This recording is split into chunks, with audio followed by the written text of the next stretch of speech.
September 1941. A small village near Minsk, Belarus.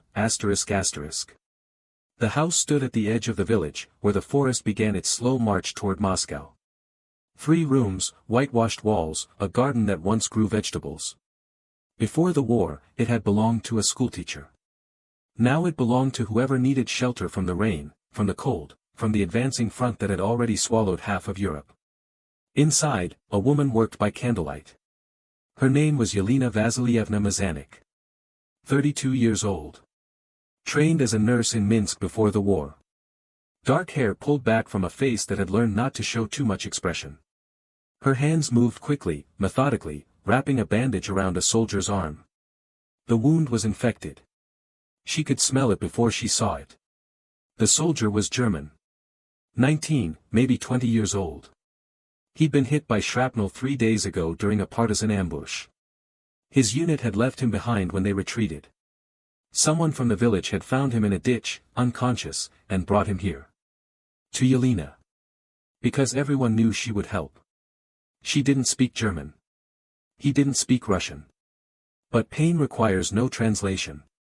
Neither does fear. She could see it in his eyes as she cleaned the wound, the terror that she might hurt him deliberately, that this might be revenge disguised as mercy. She worked in silence, her movements precise and impersonal. When she finished, she gave him water and a piece of bread. Then she moved to the next bed. The next patient was Soviet. A Red Army sergeant who'd been shot during the same firefight that wounded the German. The bullet had passed through his shoulder, missing bone but tearing muscle. He watched her with different eyes. Not fearful. Suspicious. Calculating. When she bent to examine his wound, he spoke quietly. You helped the fascist first. It wasn't a question. It was an accusation wrapped in observation. His wound was worse, she said. Her voice was steady, neutral. The voice of someone who had explained this many times before. He's the enemy. He's a patient. The sergeant said nothing more. But she felt his eyes on her back as she worked. She'd felt those eyes before. From both sides. German soldiers uncomfortable with her kindness. Soviet soldiers uncomfortable with her impartiality. Partisans who considered mercy a form of collaboration. Officers who saw neutrality as a luxury the war could not afford. She understood their discomfort. War demands that you choose. It requires clear divisions between friend and enemy, right and wrong, saved and abandoned. It cannot accommodate someone who refuses these distinctions, who insists on treating all suffering as equally deserving of relief. But Yelena had made her choice long before the Wehrmacht crossed the Soviet border. She'd made it during her training in Minsk, in the calm before the storm, when her instructor had spoken about the fundamental principle of medical care, that a doctor's duty extends to all who suffer, regardless of nation, race, or creed. She believed those words then. She believed them now. Even when belief was dangerous. The village of Khatyn sat in contested territory. The Germans controlled it by day. The partisans owned the forest at night. Soviet forces were somewhere to the east, regrouping after devastating losses. The civilian population lived in the space between, surviving by cooperation, compromise, and silence. They grew food for whoever demanded it. They sheltered whoever arrived. They answered questions with practiced vagueness and kept their real opinions hidden beneath layers of caution. Yelena's house served as an unofficial medical station for all sides. German troops knew about it. The partisans knew about it. The local Soviet command knew about it. She treated them all. Wehrmacht soldiers with frostbite. Red Army men with dysentery. Partisan fighters with gunshot wounds. She asked no questions about allegiances or actions. She recorded no names in any official register. She simply worked, hour after hour, with whatever supplies she could scavenge or trade for. Most people in the village considered her brave. Some considered her foolish. A few considered her a collaborator, though they kept this opinion to themselves. She was too useful to denounce openly. Too necessary in a place where doctors had fled or been killed, where the nearest hospital was 40 kilometers away through territory that changed hands weekly. But usefulness offered no protection. Necessity guaranteed no safety. Yelena understood this. She'd understood it since the first German officer had arrived at her door, bleeding from a partisan ambush, and she'd made the decision to help him. That decision had been repeated dozens of times since. Each repetition deepened her commitment. Each also increased her danger. Because in occupied territory, everyone kept lists.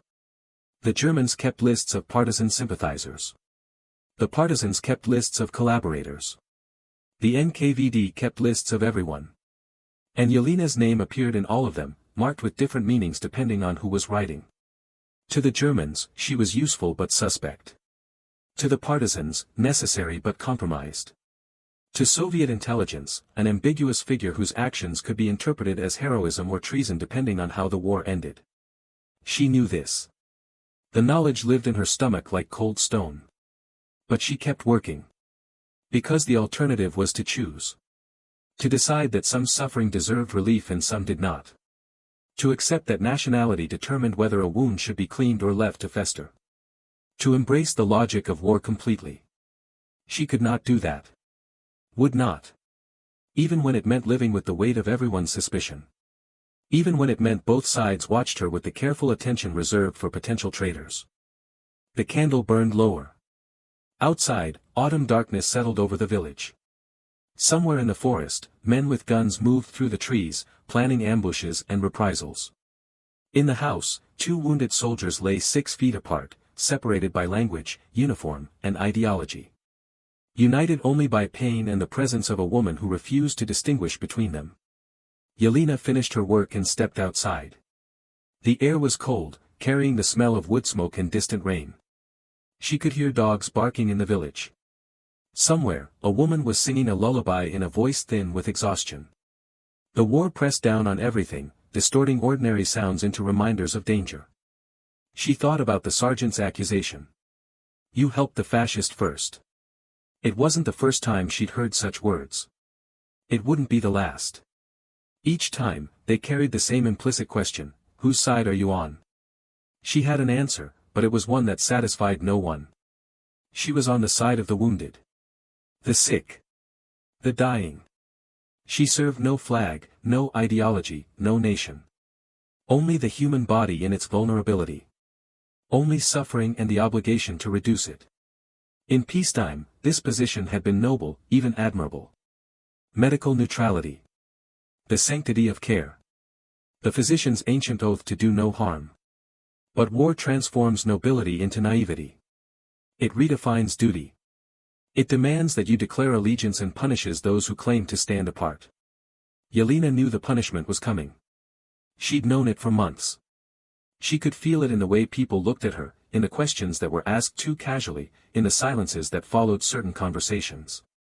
Both sides were tallying her actions, calculating her value against her transgression. The Germans saw a Soviet woman who helped their enemies.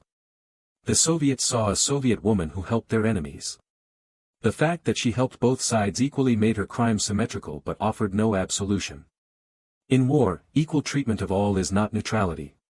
It is betrayal of your own. She went back inside. The German soldier was asleep, his breathing shallow but steady. The Soviet sergeant was awake, staring at the ceiling. Neither spoke as she moved between them, checking bandages, adjusting blankets. She was neither friend nor enemy to them. Something else. Something the war had no category for. A woman caught between sides. Trying to maintain humanity in a world that demanded you choose which humans deserved it. November 1941. The first snow came early that year, falling silent and heavy through the darkness. It covered the village in white, transforming familiar landmarks into alien shapes. Footprints in snow became a language that everyone learned to read. German patrols. Partisan scouts. Civilians foraging for firewood. Each track told a story about who had passed and when, information that could mean survival or death depending on who was asking. Yelena woke to find a man standing in her kitchen. He wore civilian clothes but moved with military precision. Mid-40s, scarred hands, eyes that evaluated everything before speaking. She recognized him immediately. Mikhail Petrov. Partisan commander for the sector. A man whose name was whispered with respect and terror depending on which side of the conflict you served. We need to talk, he said. She stood slowly, keeping her hands visible, her posture non-threatening. About what? About choices. He sat without invitation.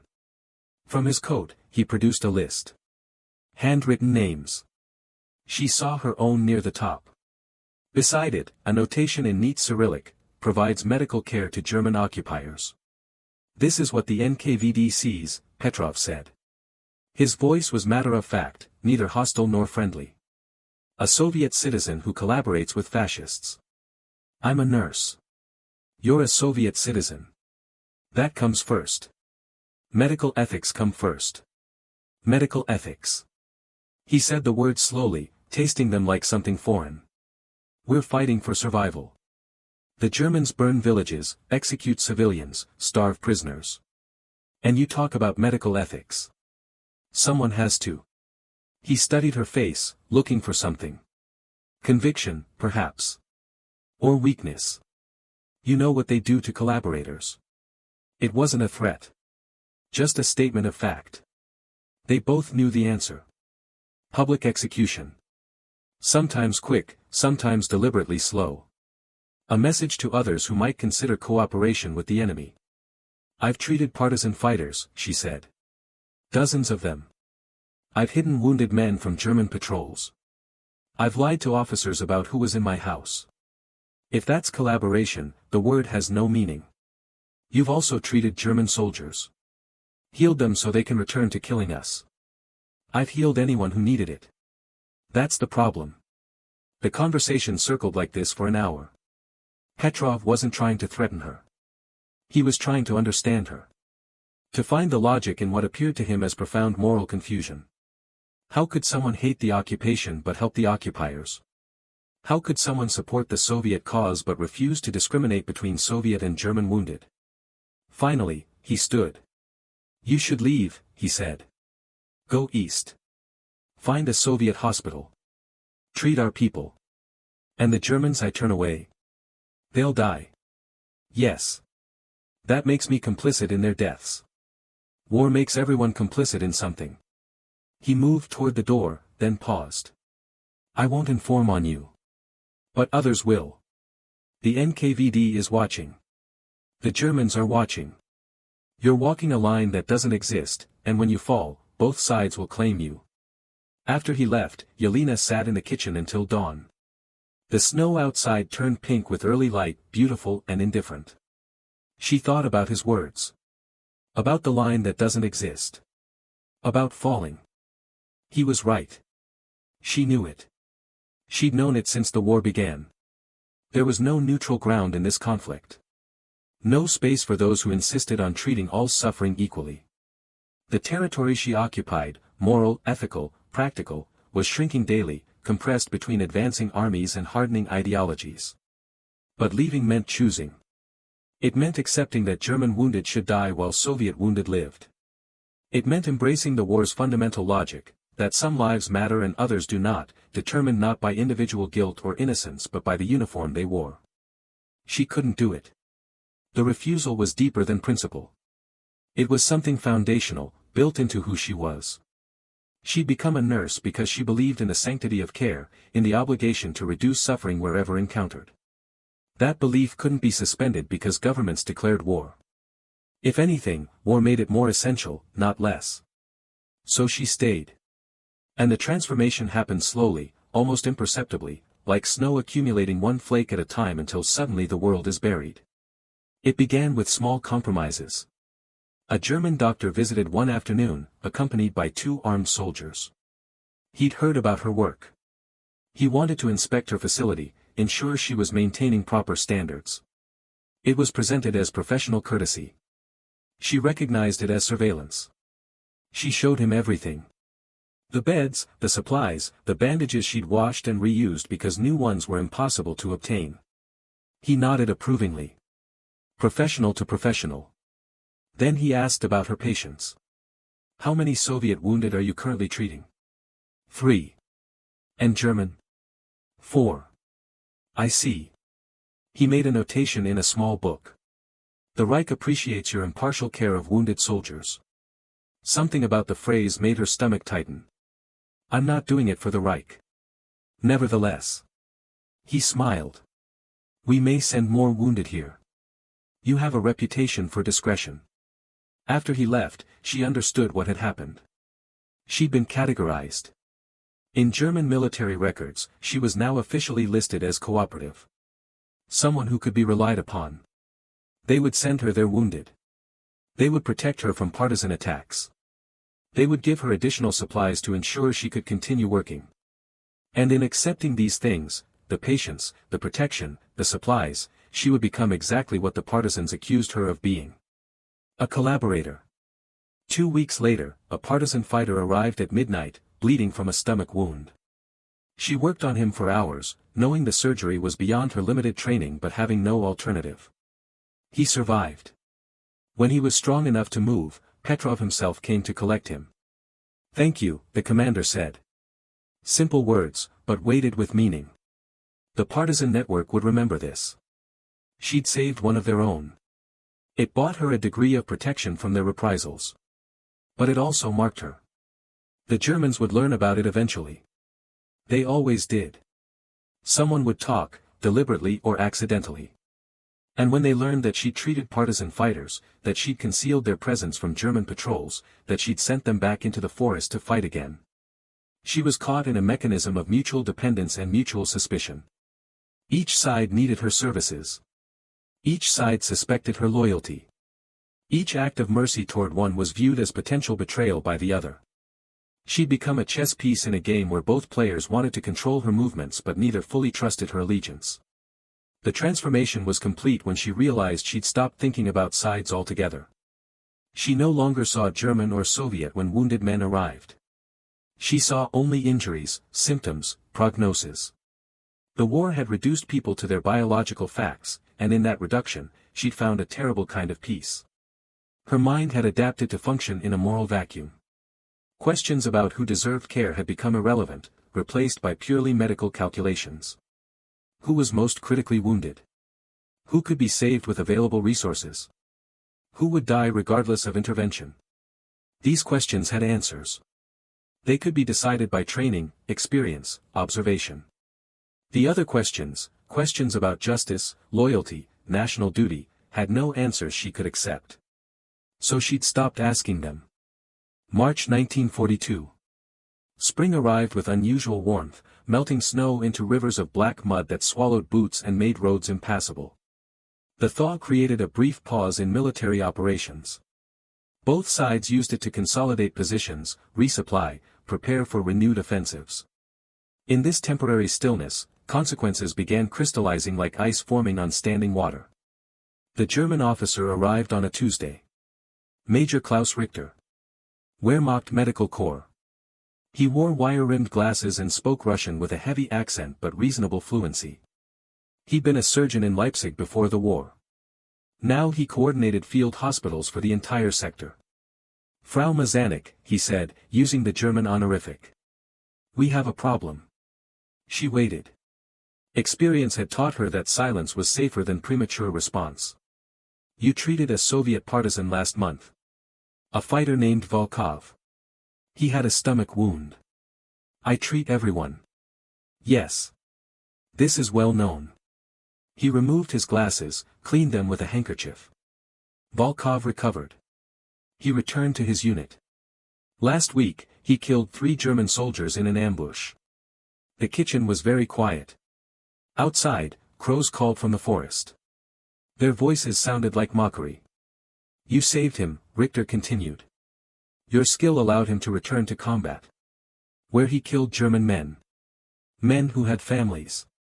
Who will never go home because you chose to treat an enemy partisan. I chose to treat a wounded man. A wounded enemy. A wounded human being. Richter replaced his glasses. His face showed neither anger nor sympathy. Just calculation. The Wehrmacht cannot ignore this. Partisans are not lawful combatants. They don't wear uniforms. They don't follow rules of war. Anyone who aids them is technically a partisan themselves. I'm a nurse. You're a Soviet citizen who provides material support to partisan operations. This is how military law views your actions. She'd known this conversation was coming. Had rehearsed responses in her mind. But sitting across from Richter, seeing the file he'd compiled about her activities, she understood that responses didn't matter. Decisions had already been made by people far from this kitchen. What happens now? She asked. That depends on you. He opened the file, showed her pages of handwritten notes. Dates, names, treatments provided. A comprehensive record of everyone she'd helped. You will continue your medical work. But you will report to me weekly. You will provide information about partisan wounded. Their numbers, their injuries, their statements about unit locations and planned operations. You're asking me to spy. I'm asking you to choose. Between what? Between cooperation and consequences. He closed the file. If you refuse, you will be arrested as a partisan sympathizer. You will be sent to Germany for labor. Your house will be burned. And your usefulness to everyone, Soviet, German, civilian, will end. It wasn't a threat. It was a description of administrative process. This is what the system will do. These are the rules we follow. Your choice determines which rule applies to you. She thought about the wounded men she treated. German boys dying of infections. Soviet soldiers weeping from pain. Partisan fighters whispering about families they'd never see again. All of them equal in their suffering. All of them deserving care. And now she was being asked to weaponize that care. To transform mercy into intelligence gathering. To serve healing while simultaneously preparing destruction. I need time, she said. You have until tomorrow. After Richter left, she walked into the forest. The ground was soft with thaw, and her boots sank into mud with each step. She walked until the village disappeared behind trees, until she could no longer hear dogs or voices or the distant rumble of trucks on the road. She sat on a fallen log, surrounded by silence and dripping branches. The forest smelled of wet earth and decomposition. Things dying into the soil to feed new growth. The eternal cycle continuing regardless of human conflict. What would her teacher in Minsk have done? The instructor who'd spoken about medical duty extending to all who suffer. That woman had died in the first week of the invasion, killed during a bombing raid while treating wounded civilians.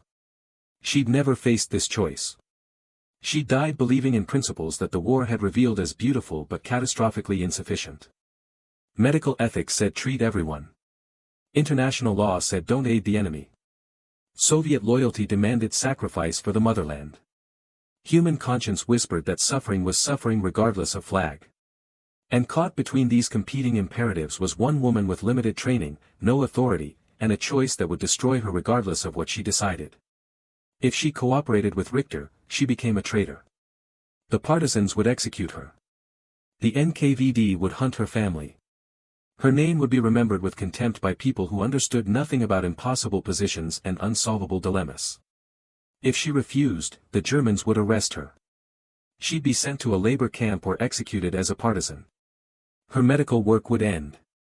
The wounded on both sides would suffer from her absence.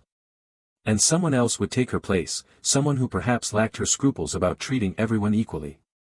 There was no good choice. No correct answer. Just variations of failure and betrayal, each path leading to destruction of either others or herself. She returned to the village at dusk. A German patrol passed her on the road. They nodded respectfully. She was known to them. Protected. Useful. The irony was so sharp it drew blood. That night, a partisan scout arrived with a message from Petrov. The commander wanted to meet. Urgent. She walked to the designated spot, an abandoned barn 3 kilometers north, and found him waiting with 2 armed men. The Germans approached you, he said. Not a question. Yes. What did they want? She told him everything. The file, the ultimatum, the choice Richter had presented. Petrov listened without interrupting, his face unreadable in the darkness.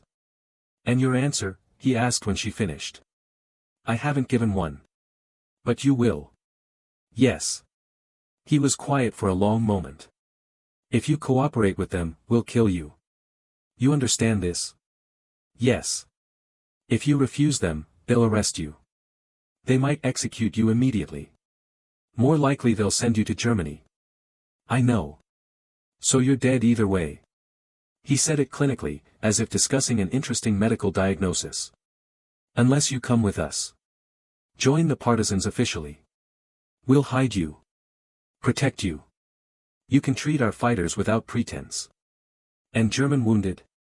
Will die. As they should. There it was. The real choice. Not between cooperation and refusal, but between which side she'd consign to death.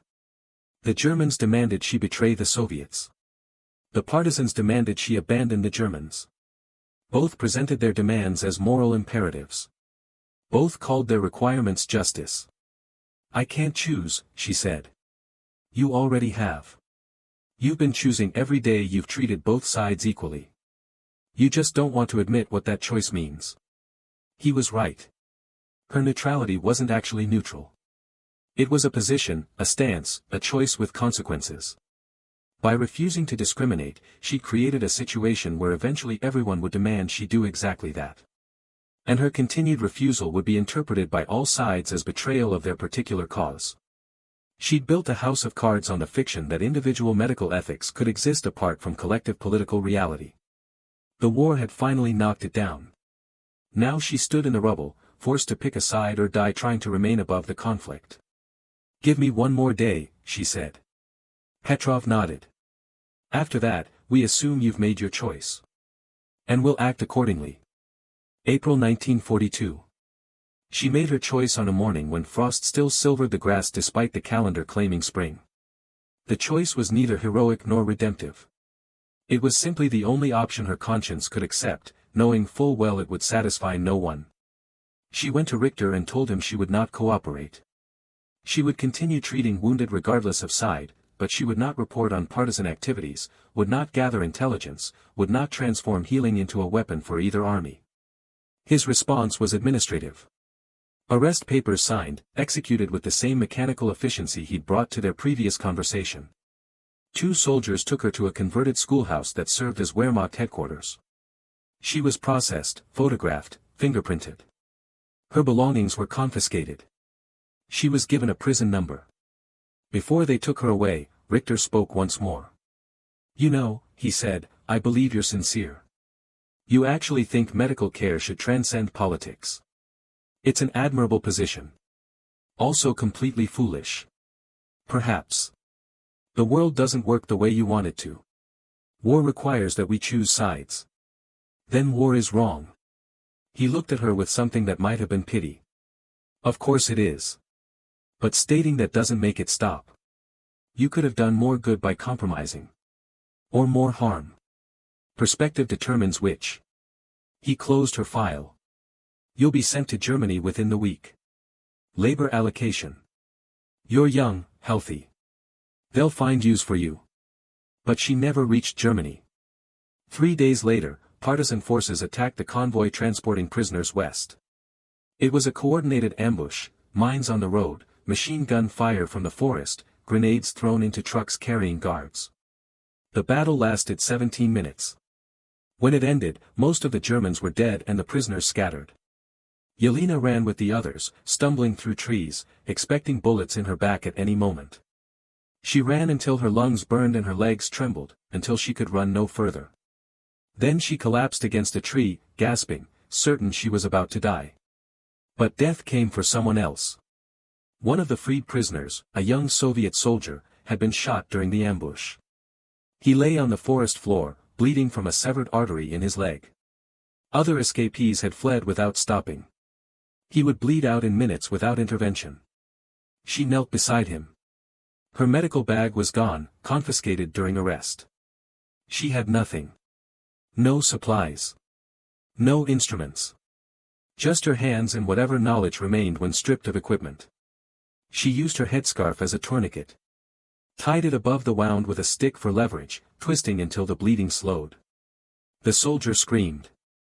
She whispered reassurances she didn't believe. Keep pressure. Stay conscious. Help is coming. The partisans found them an hour later. Petrov himself led the group. He looked at the soldier, at the makeshift tourniquet, at Yelena kneeling in blood-soaked mud. You saved him, he said. Maybe. For now. They carried the soldier to a hidden camp deeper in the forest.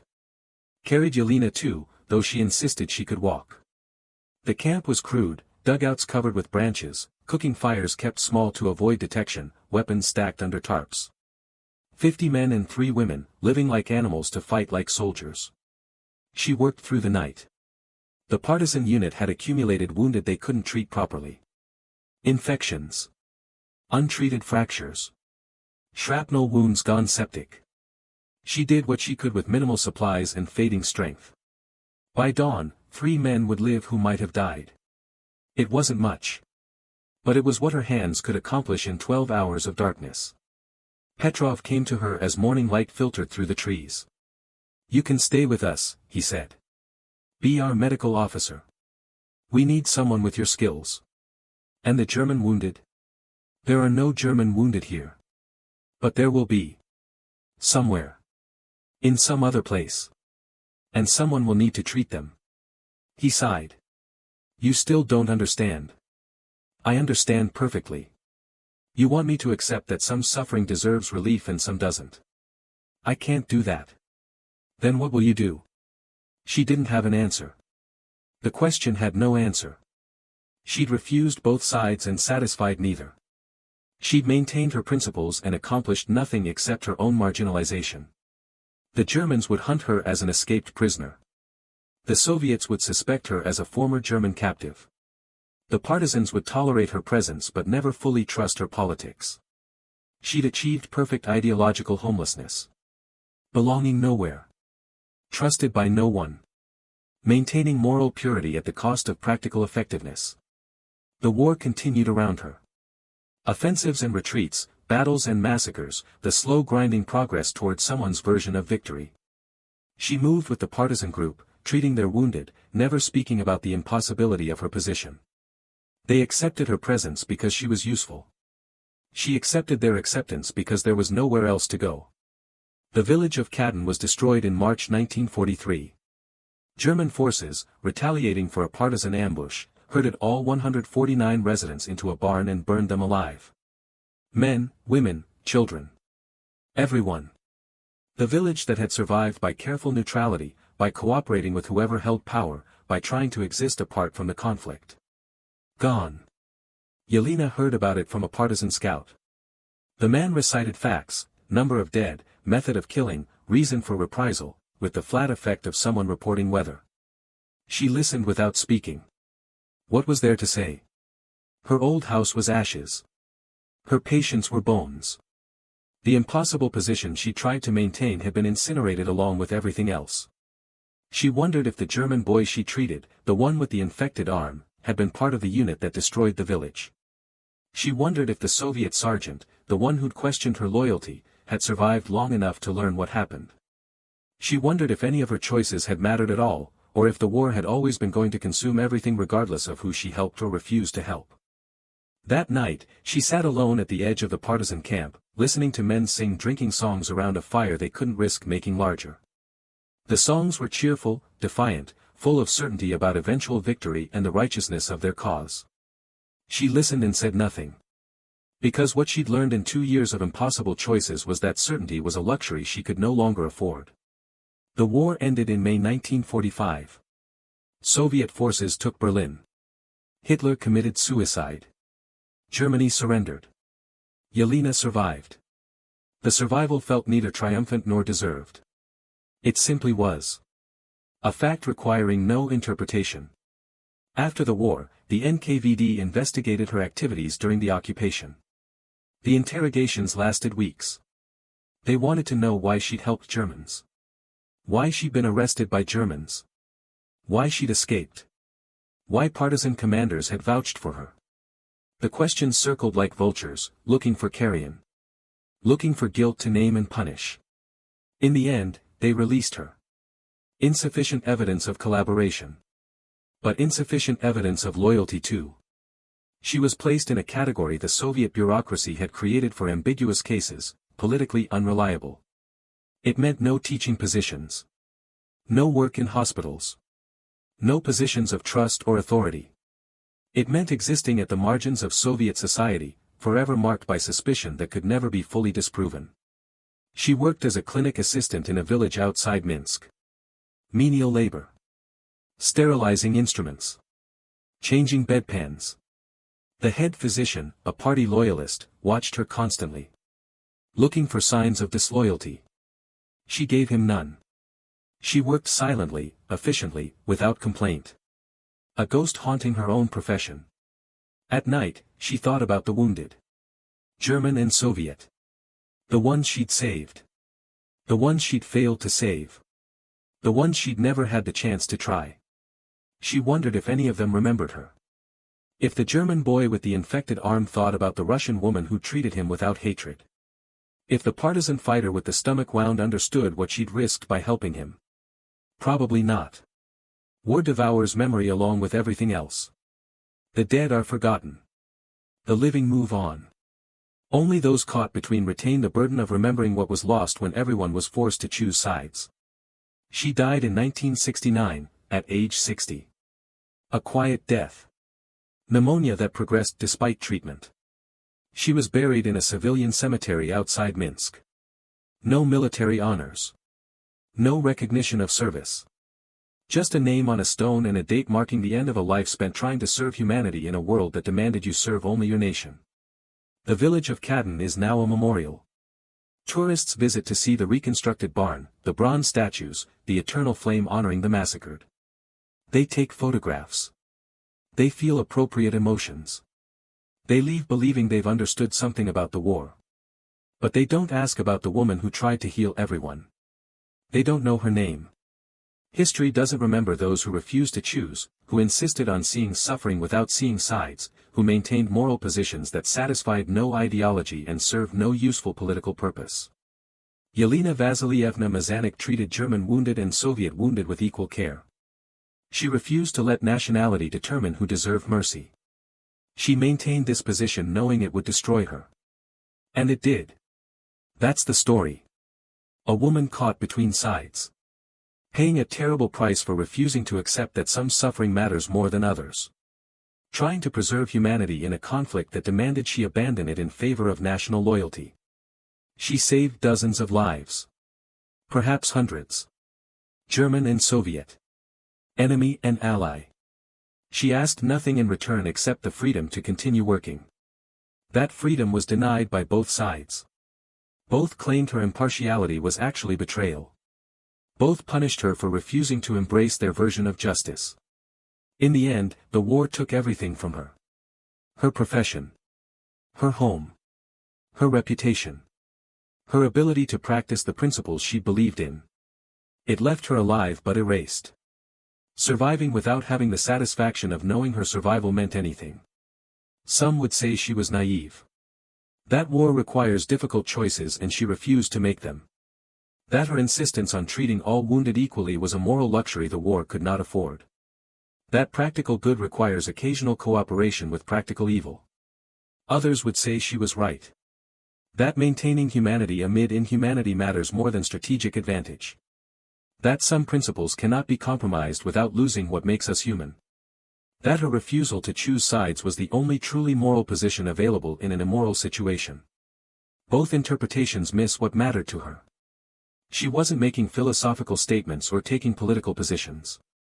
She was simply doing what her training, her conscience, and her understanding of medical duty required. She treated the wounded.